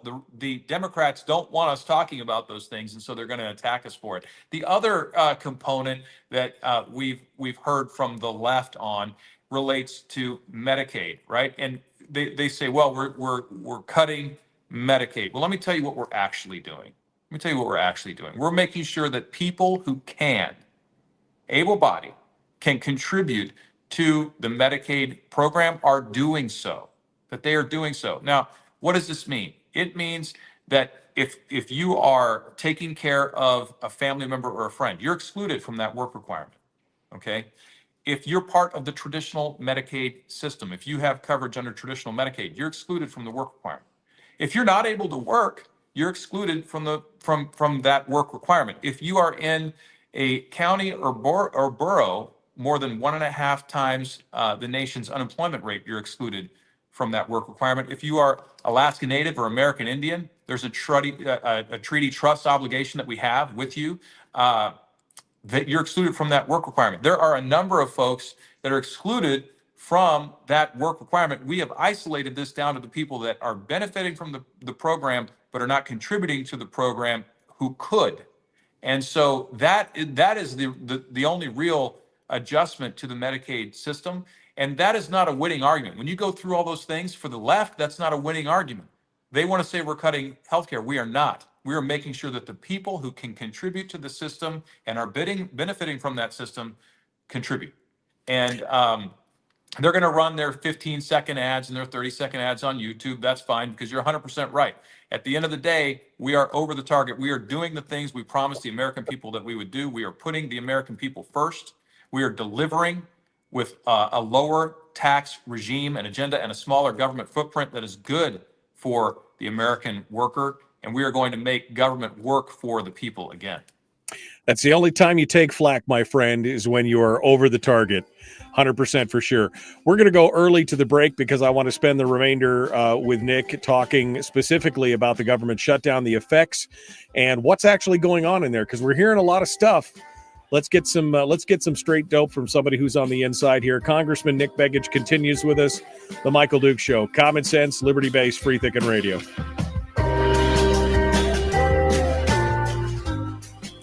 We're broadcasting live through a series of tubes. Allowing all of these entities to provide streaming stuff going on the internet. Well, it's kind of hard to explain. Sorry. Streaming live every weekday morning on Facebook Live and MichaelDukesShow.com.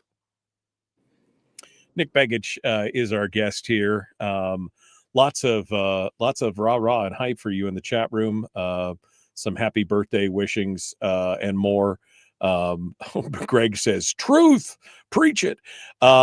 But since we're going to sidebar here just for a second, because we're in the commercial break and I don't want to repeat myself, but Nick, you and I talked a lot about this. Now you're inside the sausage factory, right? Now you're seeing what's going on. You and I have talked a lot about how arithmetic doesn't lie. And math is hard sometimes for some people. You just talked about a lot of the things. You talked about the tax cuts, which I'm all for, 100%. Yeah. But then the question becomes, we just watched our deficits trickle past 37 trillion or 37. And now we went like just a short, then we're at 38. And so it seems like we're accelerating. We're cutting, which I think is a good thing, but our appetite for spending still continues.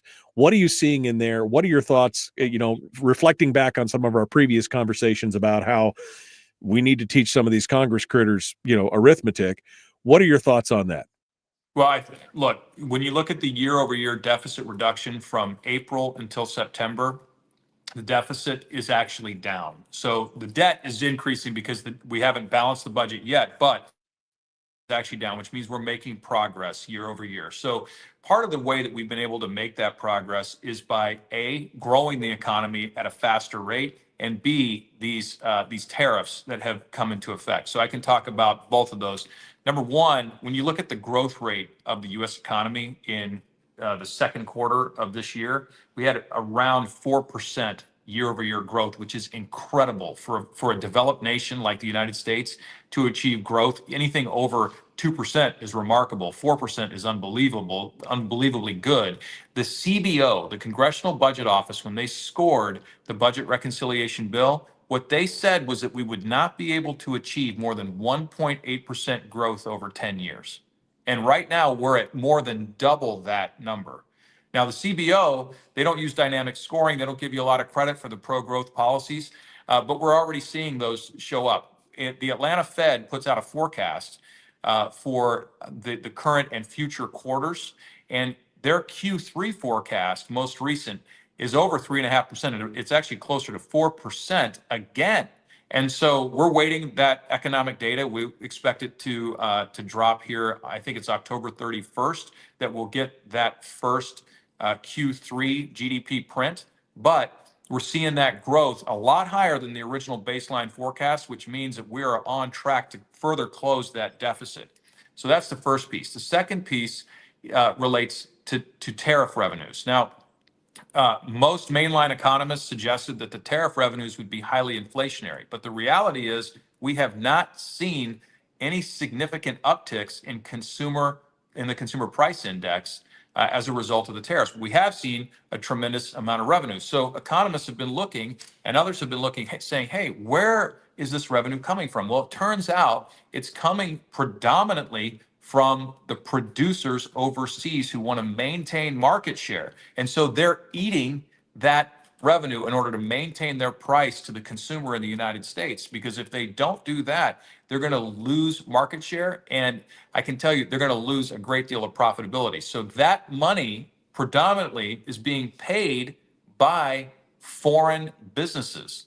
And so that tax revenue is helping us to close that deficit as well. So you're seeing the pro-growth policies, you're seeing the tariff policies benefit the American people, help us to close that gap and get us on a better fiscal trajectory. Is there more to do? 100%. There's much more to be done, but it's a big ship and it's taking time to turn that corner, but we're turning it pretty doggone fast as government goes. We got a short little time here, minute 30 or so.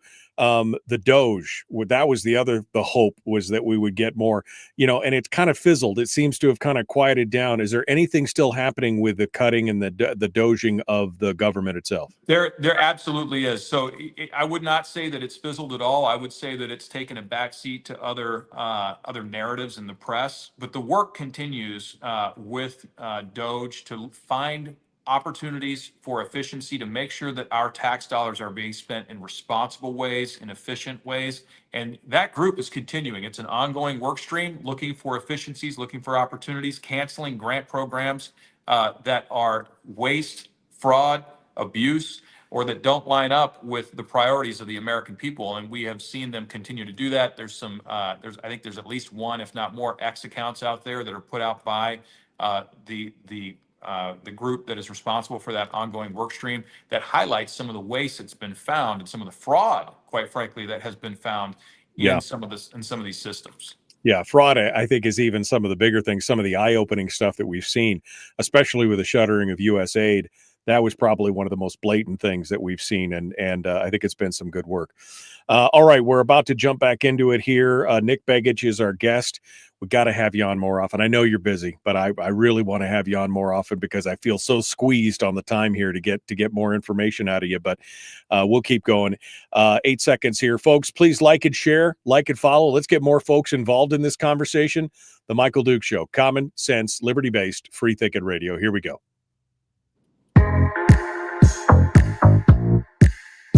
The Michael Duke Show. Not your daddy. Wait, sorry. Not your daddy? Ooh, not your daddy's talk radio. Whew, I was scared for a second. Thought we were going down. Here's Michael Dukes and the show. Not your daddy, nor do I play him on TV, although I could if you really wanted me to. Welcome back to the program. Congressman Nick Begich joins us this morning. We've got this final segment here with him. Nick, day 23 of the shutdown, the Democratic shutdown, quite honestly, is what we're looking at here. The Democrats have voted in the past for a clean continuing resolution, 13, 14, 15 times? It was something like that. It's been right. Over a dozen times they voted again and again and again. And this time, when presented with a clean continuing resolution, it's your fault. It's your fault because you didn't give in to them. That's the answer. Oh, it's not. It's because they didn't give in. You didn't give in to their demands on what they want, and didn't change it to not a clean continuing resolution, but to something with bells and whistles. And now it's your problem. This is their budget. This is their budget. This is a Biden era budget. Right now, we're trying to update this through the appropriations process, something that we have talked about on your program many times, talking about the importance of restoring regular order, the 12 appropriations bills that originate in the House and go to the Senate and get worked on. You know, that's what I'd like to see. But we've given some room through a temporary CR or continuing resolution to allow the appropriations process to continue. We have 3 bills passed out of the House for appropriations that represent over 50% of total government spending. They're sitting over in the Senate, and there was some work being done over there, but the Democrats have stopped that work. They have stopped the appropriations process. And in addition to that, they've said that they won't vote for the same budget that they have supported over and over and over again in the past. This is their budget, and we're only extending it a few months to just say, let's let the bipartisan appropriations process continue. And they're saying no, because they believe this is a political victory for them, because their radical base is demanding that they resist Trump and prevent the government from doing its regular business. And right. I think they're on the wrong side of history here. I think, this is a clean continuing resolution. The Republicans didn't add anything to this bill, and the Democrats are opposed to it, not because they're opposed to the substance, but because they're playing political games with people's lives.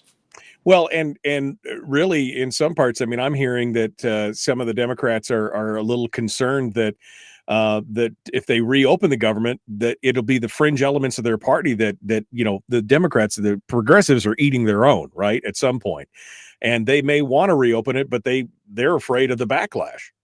That's absolutely the truth. And we saw it when in March, Chuck Schumer and Senate Democrats supported this same continuing resolution.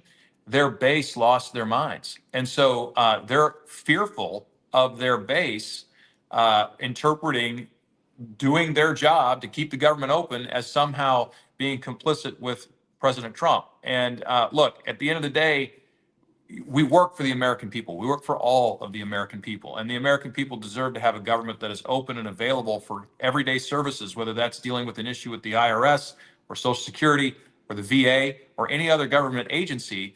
The American people should not be denied the utilization of those services. After all, they're the ones paying for it. And so, this is this game of political football that the Democrats are playing right now. I think they're wrong. I think the American people recognize and are increasingly recognizing that it is not Republicans that are shutting the government down. If we had our way, the government would be open right now. It is the Democrats, a handful of Democrats over in the Senate, that have chosen to make this perhaps their last stand. Well, again, it's putting the politics and the coddling of their base, or even some of their fringier elements, it's putting that ahead of the people and utilizing it as a fundraising tool, right? That's the other thing. Now they're out there banging the drum. We've got to get back Congress, and so they're going to use it to beat the drum and get more money out of the people. But this shutdown is starting to hurt people. I think I haven't felt it. I think a lot of us don't feel it, but anybody that's connected to the federal government in a certain way, they're definitely feeling it. Of course, we got the SNAP benefits. The WIC benefits are gone. The SNAP benefits are going to run out the end of the month. This is really going to start hurting here in the not too distant future. It will, and it's going to hurt people that are vulnerable populations. And look, someone who's watching right now, maybe you don't fall in one of those populations, but you probably know someone who does. But I'll tell you, even if you're not within those populations, if you're part of the traveling public, this is impacting air traffic control staffing. Right, we're seeing flights being canceled or delayed. We're seeing federal workers who are wondering, hey, if I miss my payment, is this going to hurt my credit? Right, people who are just everyday working folks doing their jobs, doing good job, are saying, what if I can't make my house payment? What's going to happen with my credit score? What's going to happen with that car payment? What's going to happen with maybe a tuition payment that needs to go in for a kid in college, right? I mean, these are questions that people are asking themselves, and they're valid questions to be asking. And the Democrats, I hope they have a good answer for those American people who are relying on those cash flows. Well, I mean, again, and you even said it yourself. Your staff is essential, so they're still going. So the politicians in Washington, they're not feeling this. It is the people who are out there on the edges who are working for government, who are government contractors, they're the ones that are feeling this. And again, so they're playing this game of political chicken, which I don't understand it, because if the Republicans don't capitulate, which I don't think they will. It's just going to get worse and worse and worse. They're eventually going to have to swallow the pill and get to it. Why the holdup? Is it just that base that's holding him back? Is it just that fringier portions of the Democrats who are in the streets calling for blood? I don't know what they're calling. I think that it is. And look, let's just think about what they're asking us to do. They want us to increase spending by $1.5 trillion in order to keep the government open for 8 weeks, which is now 4 weeks. That is ridiculous. That is an absurd proposition. And they have no plan beyond that. They have no plan to keep the government open and beyond that. They recognize that their demands are absurd. And let me just point out, $200 billion of that $1.5 trillion that they're demanding is to support healthcare for illegal aliens. Healthcare for illegal aliens. This is something that the American people made abundantly clear in the November election. They were no longer going to tolerate the spending of their limited tax dollars to support illegal aliens in our country. And yet the Democrats are so attached to this concept that they are holding on with some sort of a death grip to hold on to this idea that somehow the American taxpayer should be paying healthcare for illegal aliens. It's absurd. It's in the bill that they have proposed, and they have not proposed removing it. It's frankly unbelievable, but yet here it is. It's right here. And so, the Democrats can deny that all they'd like, but we have the proof in black and white. And the truth of the matter is, they need to vote to open the government, have a good faith, honest conversation with the American people and with the Republicans in the Congress, so that we can move things forward. As you mentioned earlier, Chuck Schumer, when they passed the first CR earlier in the year, he took a lot of heat. And there was a lot of hate, and not necessarily from core Democrats, but again, from that very vocal, I would say, fringier elements of the party, which has led to a point to where this seems like that the Democrats don't have a lot of leadership. It's like they're trying to lead by consensus of the mob instead of having a leader who will say, lay out the truths. Here's what's going to happen. The longer we stretch this out, the more egg we're going to have on our faces. We should get it to it now and then deal with these things in a different way. But they just don't seem to have any leadership on this in this regard. They really don't. And I think that their leadership is actually part of the motivating factor for Democrats right now, is that their leadership is trying to retain leadership. They're worried about a challenge on their left flank. And so we've seen this repeatedly. There's folks just waiting in the wings to run against Chuck Schumer, to run against Hakeem Jeffries in their leadership roles. And I think that's exactly what's going on. These folks are worried about losing power because of their radical left base. And your guys' message has been pretty solid and consistent. We're here. We're ready. I mean, we just had a vote. It was yesterday, right? That was the last vote on it. You continue to say, here's the clean continuing resolution that you voted on time after time after time. Let's bring it up again. You guys have been consistent and saying, let's get back to work. And the Democrats have, poo-pooed you on all that. They've had every opportunity, and we're going to continue to give them opportunities to show the American people whether they're ready to open the government again.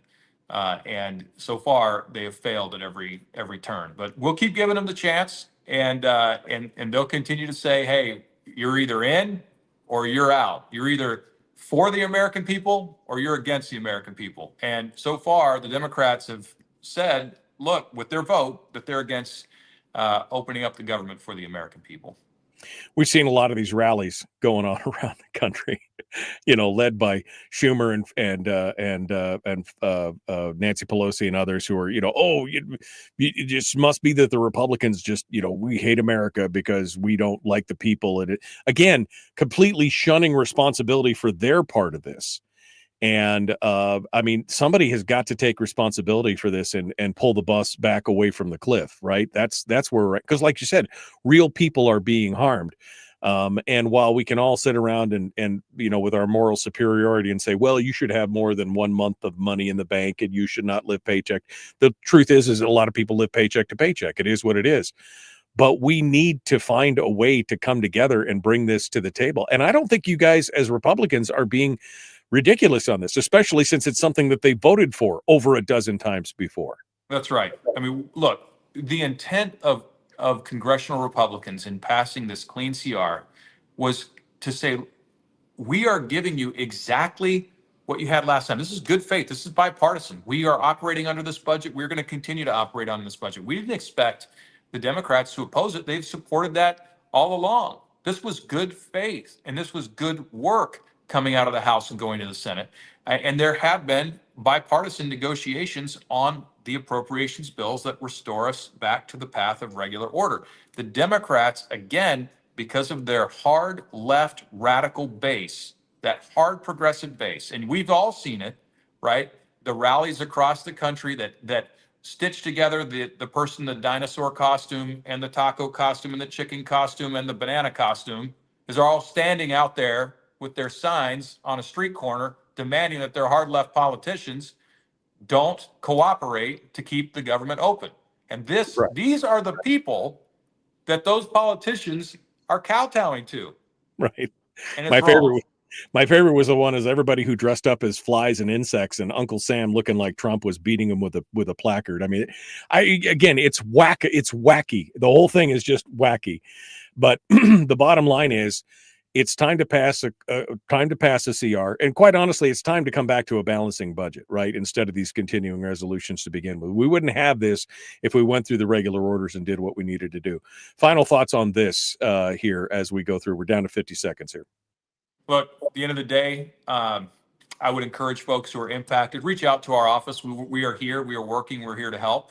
If you've got an issue that you're having a challenge that relates to the government, reach out to us. We want to be helpful to you. If you want to see this government open, I would encourage you to call Democrat Senate offices. Get a list of those numbers, give them a call, and tell them how you feel and how it's impacting you, that they're not doing their job to open the government. At the end of the day, we work for the American people. We work for all the American people, whether they voted for us or not. And these people need to allow the government to open so that we can get back to the business Nick of Begich, governing. Thank you so much for coming on board. Folks, we're out of time for today. We'll see you tomorrow. All right, Nick, sorry, I was right up against the hard break there. Any final thoughts? And I know we didn't get to the Alaska Day thing, and I apologize. But any final thoughts here before I let you go? I know you gotta hustle. Yep, we've got a really important day today. I would encourage folks, watch the news when it comes out.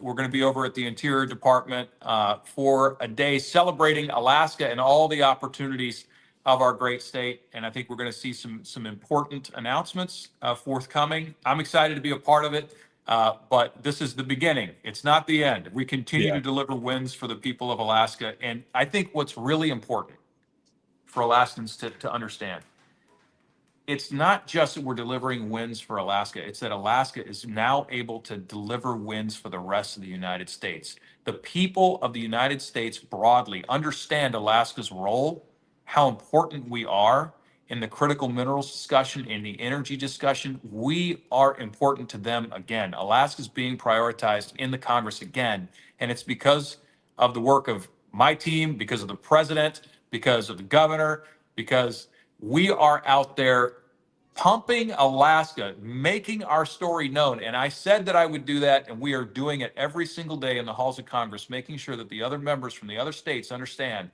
how important Alaska is to the people of their state. And we've been successful, and I'm encouraged by that, but I'm excited about the work ahead. Well, we love what you're doing, Nick. Please keep doing it, and we'd love to have you back on a little more often. I know you're busy, and I'll try and work that out with your staff, but we'd love to see you on every 6-8 weeks or so. So we appreciate you taking the time out of your day to come on board. Look forward to talking to you again soon. Thanks, Michael. Appreciate it. All right. Good to talk to you. Thank you so much. All right, folks, that does it for me today. I got a busy day today. And then we will be back tomorrow broadcasting from Fairbanks tomorrow. We will be back then with some good Firearms Friday stuff. Be kind, love one another, live well.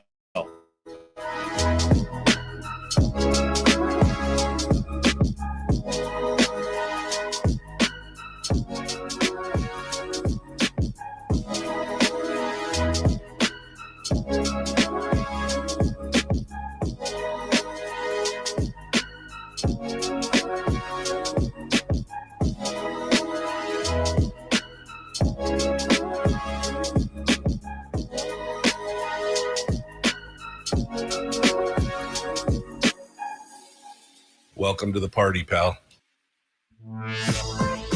We've shed our terrestrial radio skin, and now we are slimy lizard internet people. It's the Michael Duke Show.